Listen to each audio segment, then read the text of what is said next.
Hello दोस्तों, आप सभी का स्वागत है मेरे यूट्यूब चैनल में। आज की कहानी है तेरी मेरी कहानी, भाग 8।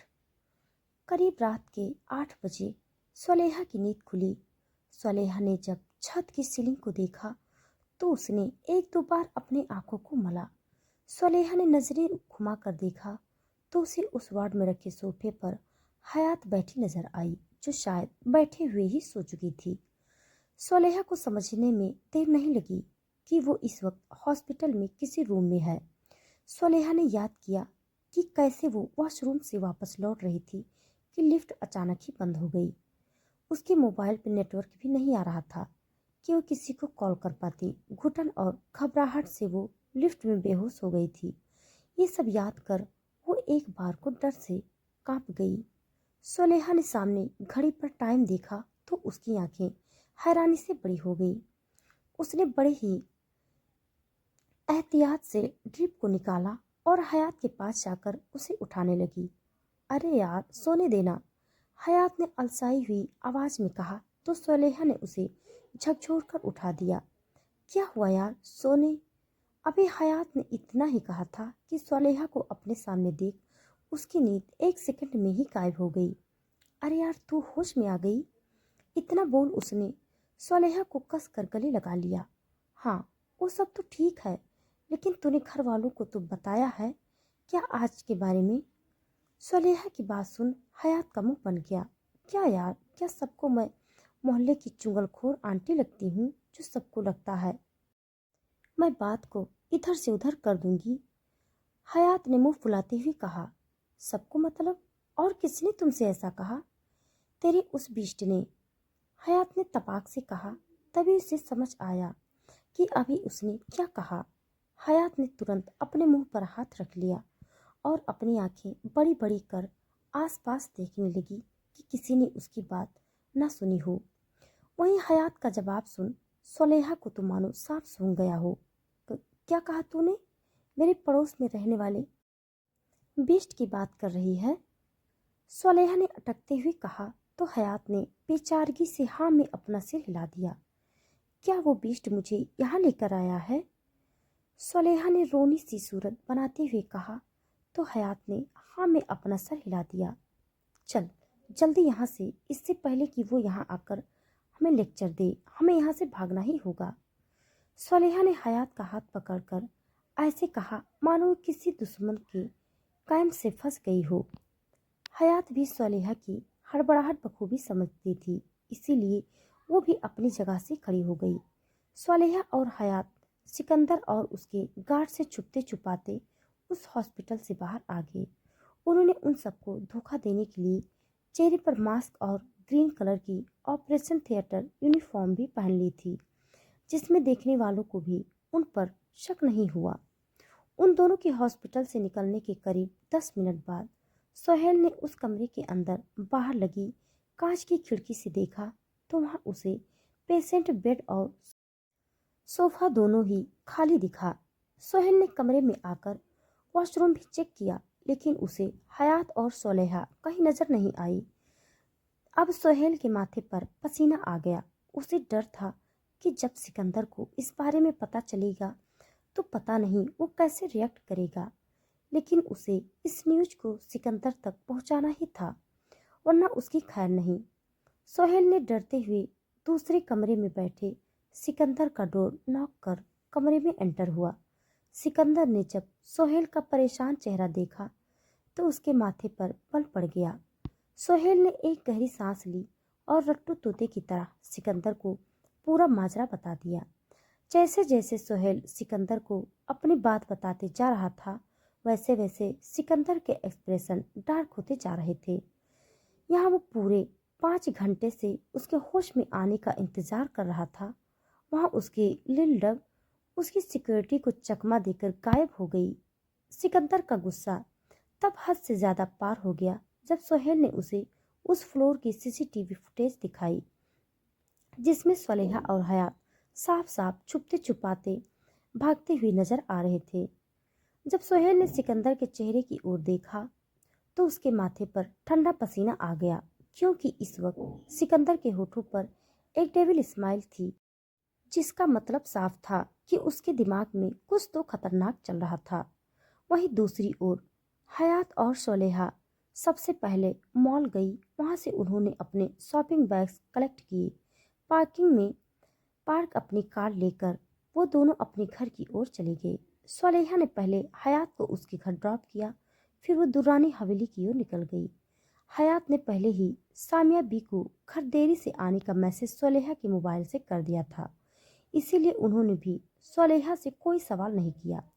अपने कमरे में पहुंचकर सोलेहा ने राहत की सांस ली और बिना डिनर किए ही बेड पर सो गई। ऑलरेडी आज उसने खौफ ही इतना खा लिया था कि उसे डिनर की नीड ही नहीं थी। इसी तरह 3 दिन बीत गए। इन 3 दिनों में सोलेहा सिर्फ एक बार ही हदीद पैलेस गई थी, वो भी अपने बिस्ट की गैर मौजूदगी में। इन 3 दिनों में उसने हयात की बाकी शॉपिंग भी कंप्लीट कर ली थी। शाम का वक्त, आज हयात की हल्दी थी, इसीलिए सोलेहा ने येलो कलर का लहंगा पहना हुआ था। येलो सीक्वेंस का लहंगा, स्लीवलेस ब्लाउज और मैचिंग दुपट्टा सोलेहा के गोरे बदन पर बेहद दमक रहा था। बालों की फ्रेंच चोटी किए, जिसकी 2 लटें उसके गालों को चूम रही थी। कानों में बड़े बड़े झुमके, छोटी सी नाक में पहना नोज रिंग, काली गहरी आंखों में लगाया हुआ गाढ़ा काजल, होठों पर लगी पिंक लिपस्टिक, हाथों में पहनी मैचिंग चूड़ियां और पैरों में पहनी पायल। आज सोलेहा को जो भी देखता उस पर से उसकी नजरें ही नहीं हटा पाता। सोलेहा अपने कान में पहने झुमके को ठीक करती हुई अपने हवेली से सीढ़ियां उतर रही थी कि उसका पैर आखिरी की दूसरी सीढ़ी पर फिसल गया। आह! एक चीख के साथ जैसे ही सोलेहा गिरने को हुई, किसी की मजबूत बाहों ने उसे थाम लिया। सोलेहा को जब दर्द का एहसास नहीं हुआ तो उसने अपनी आंखें खोल उसे थामे उस शख्स की ओर देखा, जिसे देख उसकी आंखें लगभग बाहर ही आने वाली थी। सोलेहा उस शख्स की बाहों में छूटने के लिए कसमसाने लगी तो वो शख्स उस पर अपनी पकड़ और ज्यादा टाइट किए जा रहा था। छोड़िए मुझे भाईजान, सोलेहा ने अपनी कपकपाती हुई आवाज में कहा, लेकिन उसे पकड़े सिकंदर को तो उसके खूबसूरत चेहरे के सिवा कुछ सुनाई ही नहीं दे रहा था। उसने कभी नहीं सोचा था कि वो गोलू मोलू 8 साल की लड़की बड़ी होकर इतनी हसीन हो जाएगी, जिसकी छाप सीधा सिकंदर हदीद के दिल पर जा लगेगी। सोलेहा को डर था कि कहीं सिकंदर उसकी उस दिन हरकत के बारे में उसके घर वालों को न बता दे। भाईजान छोड़िए ना, सोलेहा ने इस बार थोड़ी तेज आवाज में कहा तो मानो सिकंदर अपनी नींद से जागा। सिकंदर ने सोलेहा को आजाद किया तो वो तुरंत वहां से जाने लगी। इससे पहले कि वो आगे बढ़ पाती, सिकंदर ने उसकी कलाई पकड़ ली। उसके ऐसा करते ही सोलेहा की जान मानो उसके हलक में ही अटक गई। सोलेहा ने मुड़कर सिकंदर की ओर देखा, जो अपनी जलती हुई निगाहों से उसे ही देख रहा था। सिकंदर की लाल आंखें देख सोलेहा एक पल के लिए डर से कांप गई। ये बिष्ट अपनी कंची आंखों को लाल कर मुझे ऐसे क्यों घूर रहा है, जैसे मैंने इनका पर्स चोरी कर लिया हो। सोलेहा ने सोचा और डर से अपना सलाइवा गटक लिया। अब सोलेहा को कौन बताए, उसने तो सिकंदर की उसके पर्स से भी ज्यादा अजीज बेशकीमती चीज चोरी कर ली है, जिसका खामियाजा उसे जिंदगी भर भुगतना होगा। ये किस तरह के घटिया कपड़े पहने हैं तुमने? सिकंदर की करकर आवाज सुन सोलेहा चीख उठी। क्या? इस 6 फुटिया बीस्ट ने उसके डिजाइनर कपड़ों को घटिया कहा? ये सोचकर ही सोलेहा की आईब्रोज आपस में सिकुड़ गई। भला दुनिया में कोई भी लड़की कभी अपनी लुक और कपड़ों पर कोई निगेटिव कमेंट पसंद करती है जो सोलेहा करती? इस बार उसने अपने डर को थोड़ा साइड किया और तुनक कर बोली, भाईजान, ये कोई घटिया कपड़े नहीं हैं, दिल्ली के टॉप डिजाइनर के डिजाइन किए कपड़े हैं। सोलेहा ने अपने कपड़े को देखकर कहा। वहीं सोलेहा ने आज कई सालों बाद सिकंदर से नॉर्मली कोई जवाब दिया था, जिसे सुनकर सिकंदर के चेहरे पर न बयां करने वाली चमक आ गई। लेकिन जब उसने सुलेहा के अल्फाजों पर गौर किया तो उसकी आंखें सख्त हो गई। आखिर इस छोटी सी लड़की की हिम्मत कैसे हुई उसे बार बार भाईजान कहने की। सुलेहा अपना जवाब देकर जैसे ही वहां से जाने को हुई, सिकंदर ने सुलेहा की चोटी पकड़ ली थी, जिसे देखकर सुलेहा की आंखें हैरानी से फैल गई। उसे डर था कि कहीं सिकंदर उसकी चोटी ही न काट दे। ये बीस्ट अब चोटी चुड़ैल भी बन गया है क्या? सुलेहा धीरे से बुदबुदाई, लिल डब, तुम खुद मेरे पास आती हो या मैं तुम्हारी लगाम खींचकर तुम्हें अपने करीब करूं? सिकंदर ने अपने हाथ में पकड़ी सुलेहा की चोटी की ओर इशारा करते हुए कहा, तो सुलेहा जल्दी से उसके करीब आ गई। सुलेहा अपनी लंबी घनी पलकों को बार बार झपकाते हुए सिकंदर को ही टुकुर टुकुर देख रही थी। इस वक्त वो सिकंदर को इतनी ज्यादा मासूम और प्यारी लग रही थी कि उसका मन कर रहा था कि वो उसे अपनी बाहों में भर ले, लेकिन बिना किसी हलाल रिश्ते को ऐसा कर भी नहीं कर सकता था। इससे पहले कि वो सुलेहा से कुछ कहता, उन्हें पीछे से सामिया बी की प्यारी आवाज सुनाई दी, अरे सिकंदर बेटा, आप कब आए? सुलेहा ने जब अपनी अम्मी को देखा तो उसने अल्लाह का शुक्र मनाया कि उन्होंने आज इसे इस बेट से बचा लिया। बस फूफी, सोचा आज आपसे मिलता जाऊं। वैसे क्या मैं आपके यहाँ बेवजह नहीं आ सकता? सिकंदर ने इतनी मासूमियत से सामिया बी से सवाल किया कि सुलेहा का मुंह खुला का ही खुला रह गया। क्या ये बीस्ट सच में इतना मासूम है जितना ये इस वक्त मुझे नजर आ रहा है? सुलेहा ने सोचा और अपने ख्यालों को झटक कर सिकंदर से थोड़ा दूर खड़ी हो गई। उसे सिकंदर की करीबी से भी बेचैनी महसूस होती थी, मानो उसे सांस लेने में दिक्कत हो रही हो। अरे बेटा, आप ऐसे क्यों बोल रहे हो? ये आपका ही घर है। इनफैक्ट आज तो आप रात का खाना भी हमारे घर ही खाकर जाइएगा। सामिया बी ने सिकंदर के सिर पर हाथ फेरते हुए कहा, तो सिकंदर के होठों के कोने ऊपर की ओर उठ गए। अम्मी, मैं जाती हूँ, मुझे वैसे भी लेट हो गया है। आप मेरा इंतजार मत करना। इतना बोलकर सुलेहा तेज कदमों से बाहर की ओर जाने लगी। तभी उसे सिकंदर की कोल्ड वॉइस सुनाई दी, स्टॉप। उसकी आवाज सुनकर सुलेहा ने कसकर अपनी आंखें बंद कर ली। आखिर ये बीस्ट चाहता क्या है? क्यों उसे चैन से जीने नहीं देता? सुलेहा ने सिकंदर को मन ही मन में कोसा और मुड़कर उसे सहमी हुई निगाहों से देखने लगी। वहीं सामिया भी कंफ्यूजन से सिकंदर की ओर देख रही थी। तुम इतनी रात गए कहाँ जा रही हो? सिकंदर ने उससे ऐसे सवाल किया जैसे वो उस पर पूरा हक रखता हो। सुलेहा ने अपनी मासूम निगाहों से सामिया बी की ओर देखा, जैसे कह रही हो, अम्मी प्लीज इस पीठ से मुझे बचा लीजिए। सामिया भी अपनी बेटी की हालात बखूबी समझ रही थी। उन्होंने उसे आंखों ही आंखों में दिलासा दिया और सिकंदर की ओर देखकर बोली, वो असल में बेटा पड़ोस के खान मियाँ की बेटी हयात की हल्दी है आज। शायद तायरा भाभी और तुम्हारे घर की औरतें भी कई होंगी। बस सुलेहा भी वहीं जा रही है। जाओ बेटा, वरना तुम्हें देरी हो जाएगी। आखिरी की लाइनें सामिया बी ने सुलेहा को इशारा करते हुए कहा, जिसे सुनकर उसकी काली आंखें चमक उठी और वो बिना एक पल गवाए वहां से ऐसे भागी जैसे उसके पीछे कोई कुत्ता पड़ा हो। सुलेहा को ऐसे भागते देख सिकंदर की हाथों की मुट्ठियां कस गई। सुलेहा दुर्रानी हवेली से निकलकर एक घर छोड़ खान मंजिल में एंटर हुई, जो बाहर से जगमगाया हुआ दिखाई दे रहा था।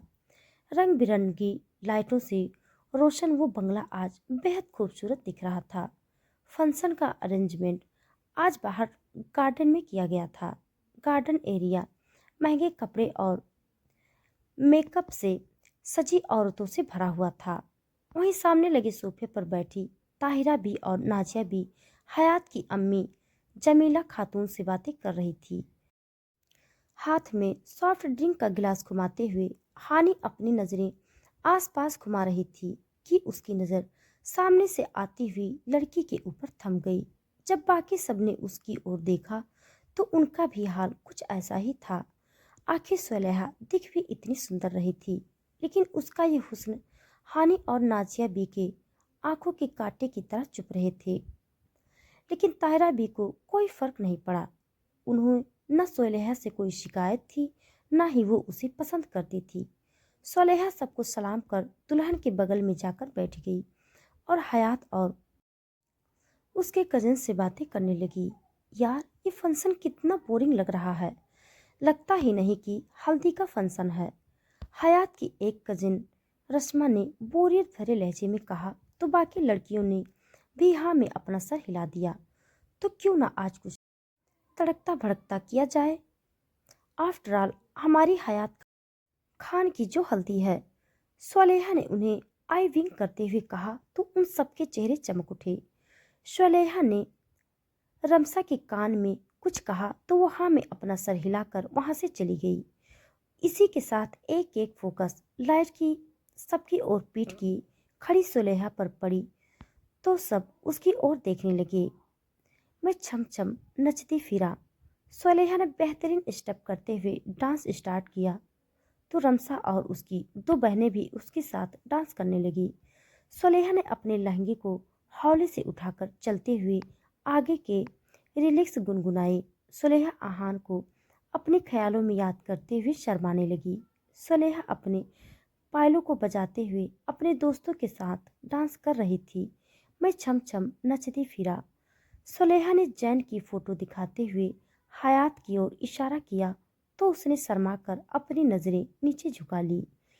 सुलेहा ने अपने चेहरे पर ओढ़े घूंघट को ऊपर करते हुए अपने दोस्तों को आई विंक किया और आगे की रिलीज गुनगुनाकर डांस करने लगी।